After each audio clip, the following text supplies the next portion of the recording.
version as well. I don't want this to all be from his mom. Okay, so I'm gonna be looking for certain ones here. Okay, Cory, the casting. So one of the things that just really struck me was the cast. When I sat there and I watched the film, it was like, oh my gosh, this is so lifelike. These people, their chemistry, I didn't even feel like I was in a show where someone was doing acting, if you will. So, in asking all this, or in saying all that, Cory, did you, other than Michael, I know you knew Michael, but did you know any of the other casts? I knew Jamie Chung as well. She played on Gotham, but she was a smaller part in Gotham, I think maybe in season 3, and we never had scenes together. But she and I knew each other socially, and we each really enjoyed each other. And I'm a huge reason why she came onto the project. I knew Michael. The reason I'm an executive producer on this film, and a large part of it has to do with because I brought Michael on. Michael Chiklis has become a very good friend of mine. And he and I only had 1 or 2 scenes together on Gotham, but we spent a lot of time together on set. And I just like the man, and I appreciate his career, and he's... I didn't like him. But I so appreciate his career, and the thing, when we were trying to cast the dad, it was actually really hard because a lot of men were reading the script and saying like, I don't want to be like the bad guy or whatever. And I kept saying to the director, I'm like, why does everyone keep reading this guy as like just strictly a bad guy? Because I feel like there's a lot of redemption at the end, just in very simple human ways of him embracing and trying to protect me and protect his wife, and finally putting on the jacket and, accepting that, and accepting his son via putting on the jacket. And we were really having a hard time getting a guy to play the dad, and we went out to some of my favorite actors at my request, and no one was getting it. And so finally I was like, I proposed Chiklis, and I said, can I please call him? And everyone got really nervous. And I was like, can you please just let me talk to him? And so I called him on a Saturday, and I was like, Chicky, listen, I have this movie that I'm gonna do, and I wanna send you the script because I would love for you to play my dad. And before you read it, I want you to know 2 things. One, a lot of this film, a lot of the character development and the story is not based on what anyone is saying, but it's based on where the camera sits and the expressions and reactions you're having to what's going on. A lot of it is nonverbal. I said, so I need you to watch this director's work so that you understand that. Secondly, there is a really beautiful long scene in a backyard between your character and my character, and it's frankly the first time that they've ever had a real conversation where they sat down together.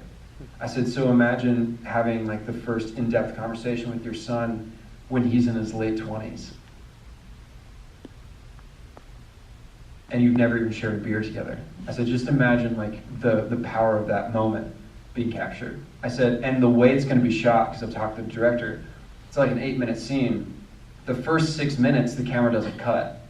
It's just going to be a slow push in for 6 minutes, and then after at a certain point, it cuts to like close-ups of us. But for 6 minutes, it's theater. There will never be a cut, and it's just living in a moment together. I said, you never get that opportunity as an actor, so just consider that. I said, and lastly, before you make any decisions as you're reading the script, the last scene that we see him in is so redemptive, and I need you to understand that. And he read the script, and he got back to me on Monday morning, and he said, tell him to make the offer. And I called the director, and I was like, I'm the best producer ever! Offer this man the job, he's gonna take it, and he did by Tuesday. So then by Tuesday, it was like, he was on as the dad, and things really got moving. Virginia Madsen was the first person cast as the mother because she's just brilliant. She's spectacular in this. And then I was brought on, and then Chiklis, and then Jamie Chung came on because I was doing it. And then we found the little brother in Texas where we were shooting. But we didn't have any rehearsal period.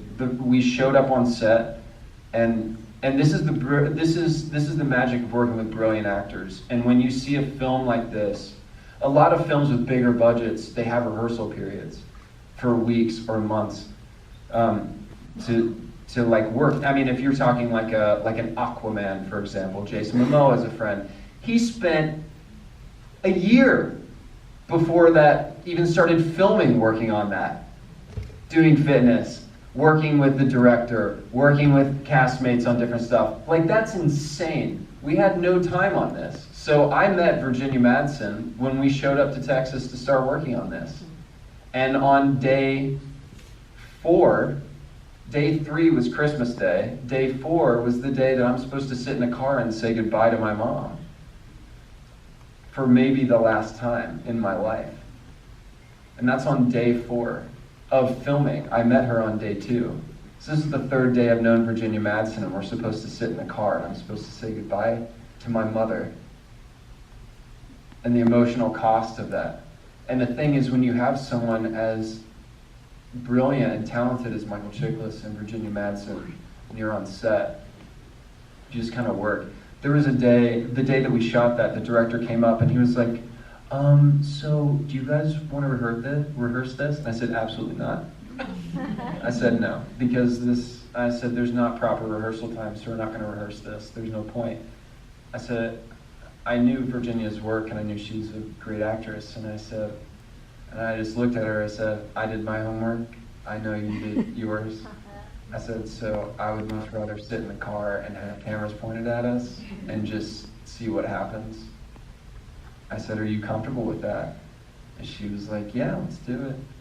And so we didn't speak to we spent time together. We were just sitting at the airport waiting for them to set up. But then like 5 or 10 minutes before we started, we just kind of separated and did our own thing. And we both got in the car. We didn't talk to each other. We just sat in silence for a while until they were ready to start rolling the camera. And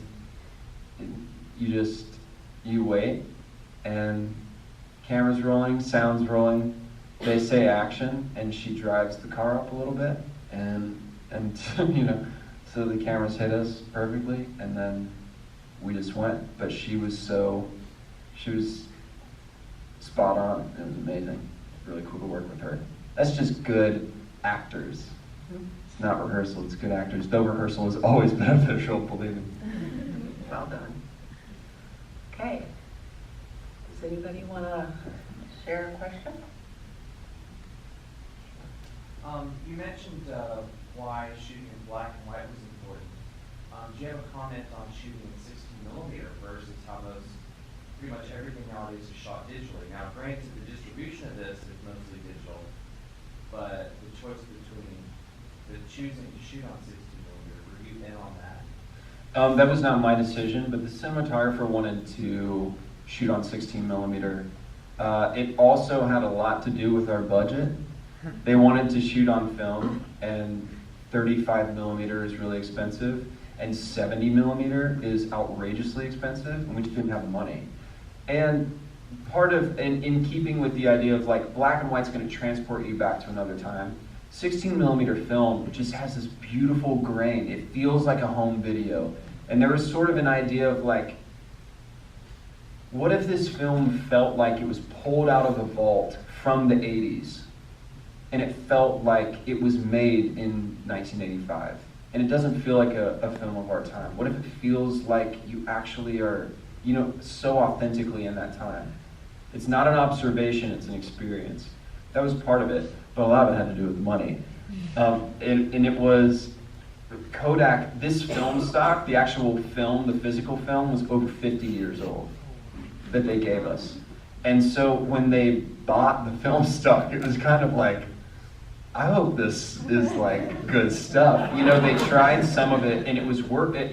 They really loved it. It was, there's a spread of sensitivity basically with light on film, and this film didn't have a wide range of light. It didn't accept light well, and it played really. They liked it because it felt really stark. The darks are really dark, and the lights are really light. And so it doesn't have the same dynamicism as you would see even in contemporary black and white digital film, or color film, or it felt really fragile. And they liked that they could capture this story on film that felt really, really fragile and that felt grainy. They just kind of they dug it.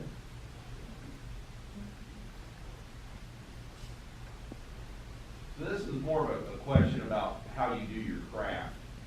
So like when you get up in the morning, you brush your teeth like everybody else, Mm-hmm. and put clothes on, and then at some point you're like, okay, I'm now an actor. And can you kind of take us through what you do to take yourself out of, I guess, the normal world and put you into the acting mode?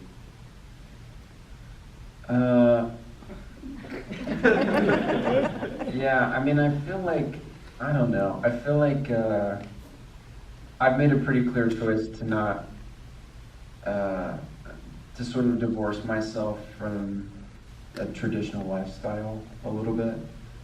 I've trained myself to be a bit more instinctual, which I don't think is necessarily actually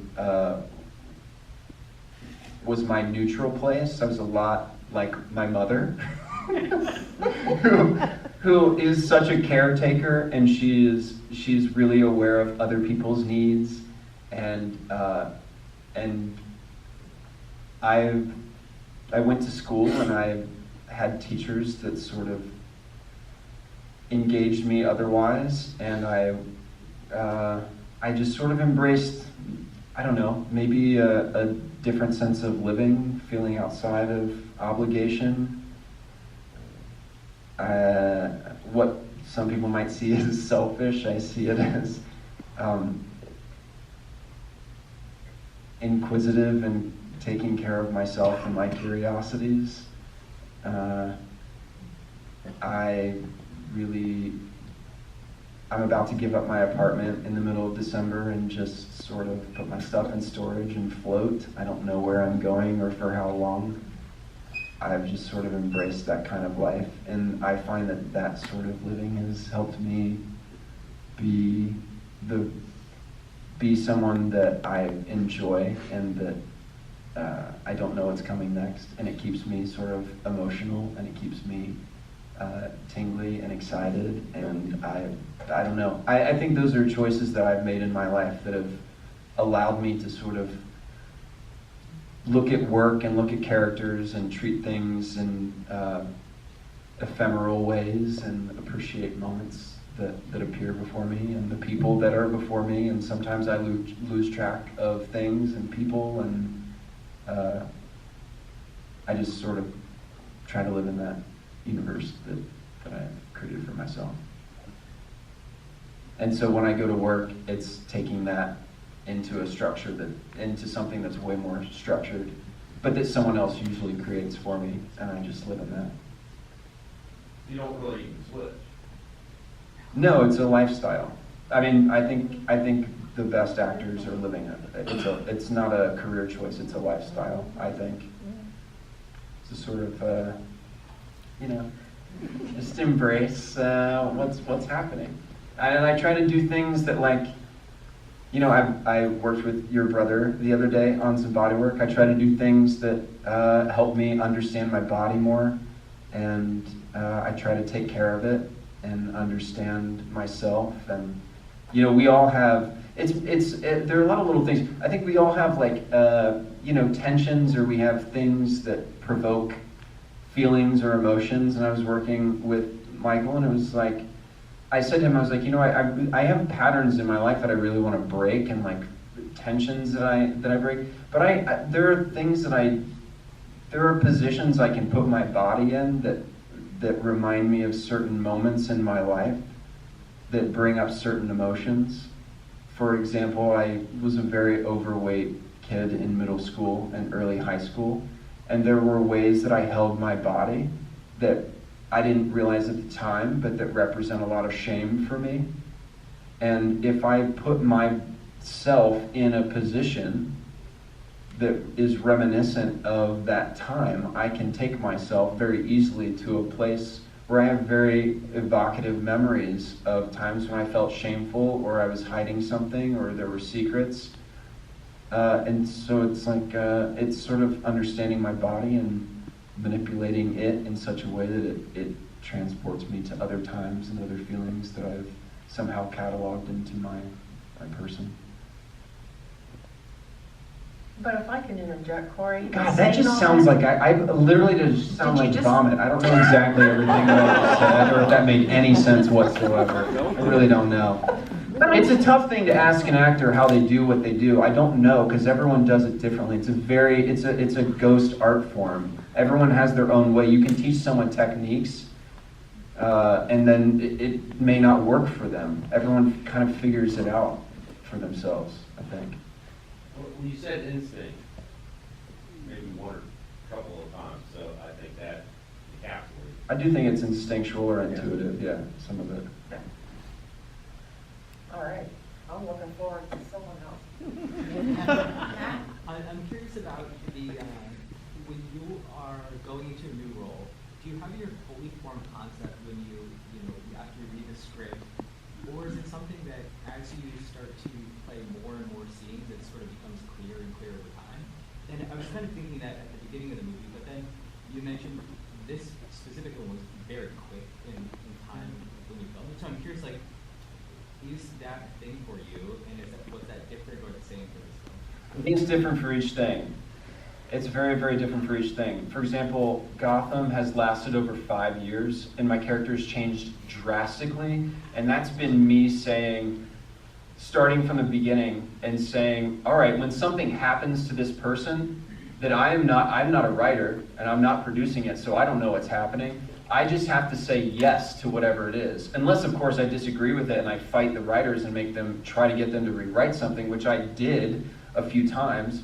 But otherwise, I just say, I have to say yes to it. And then how does that change a human being? If you go through this moment and you experience it, how does that change a person? And I've had a great time doing that, because it's been 5 years where I've said yes to everything. And I go, all right, so I've now killed a person. That's going to change you.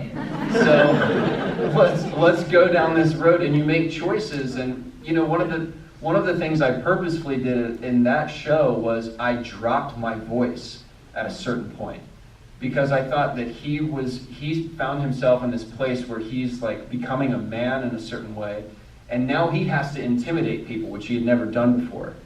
And for him, it was just, how do you intimidate someone?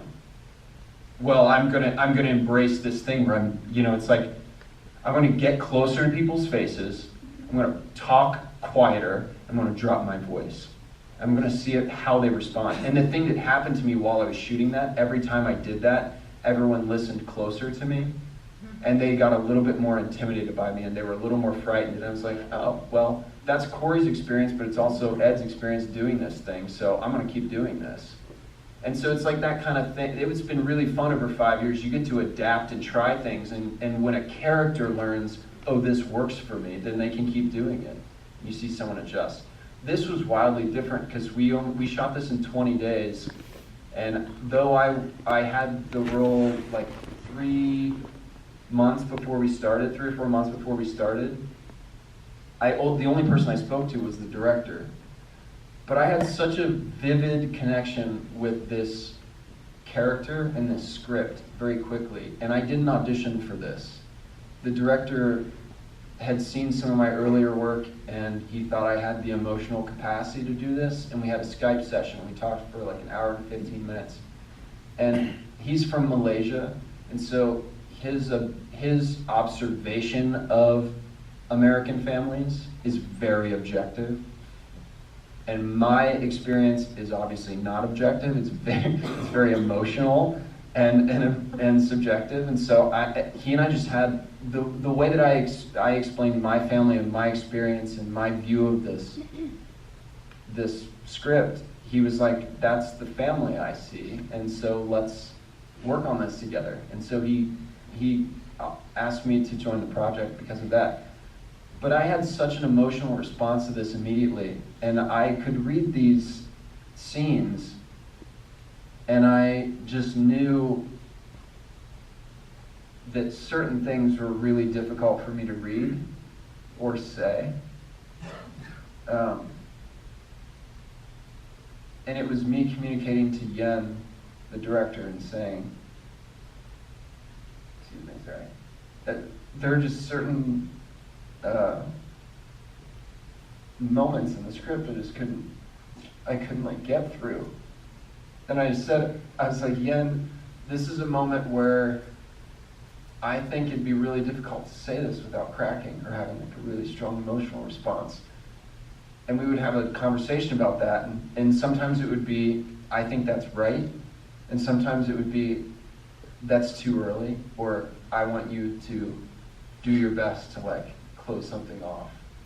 Shut yourself down on that. And I'd be like, okay. And so then the work became, how do I, the way that, you know, my computer has sort of downloaded this script, how do I like make adjustments in my coding of like how to play this character, or how to relive this experience that I instinctually felt like should be something else. And so this was like a really strangely like theoretical way of building something. I was the emotional person, and Yen was the person coding at my computer and being like, we're changing this. That's not how I want you to experience that. And I had never worked like that before, and Yen and I just sort of connected on that level. It was a very wonderful, symbiotic thing that we were able to do. It was cool. He's a wonderful person. Yeah, and Yen I is just a love Yen. sweetheart. Yen is an absolute sweetheart. He's a cool guy. I'm gonna ask one more question before someone else goes. Okay. Um, And then, are we on a time limit here? oh yeah, Oh, you're doing good. Okay, we're good, all right. because this wasn't you didn't live. I want to make sure everyone has time for drinks, you know. It's a Saturday night. I don't want to keep everyone in. And if you need to leave, please feel free. I won't be until. I think this will be really interesting for everyone to understand. How did you prepare to be involved in this film? So you weren't raised in the 80s. So what did you, Yeah, no. what did you read? Did you interview? Did you research? I was conceived in February of 1986 That's by my parents, obviously. You were involved, David. to really understand all this. Yeah. You know, I have a lot of, for some reason, I've spent a lot of time around people older than me, whether it be teachers in high school or professors in college. I have a professor from Otterbein here tonight, which is really cool. I met you at the soiree, remember? Tammy Burke. Next question. She has the next question. That's Okay, I'll let you do the Okay, next. thank you. And now in my life, when I go out to LA next month, I'm actually moving in with my friend who just turned 80. And I just have always, I enjoy older people. I surround myself with older people. And so I have a lot of people to talk to about their experience in the 80s. And I am fortunate enough to know some people who lived in New York in the 80s, who are gay men or doctors, and who could introduce me to other people. And so I had a lot of personal stories of what it was like to be in New York at that time.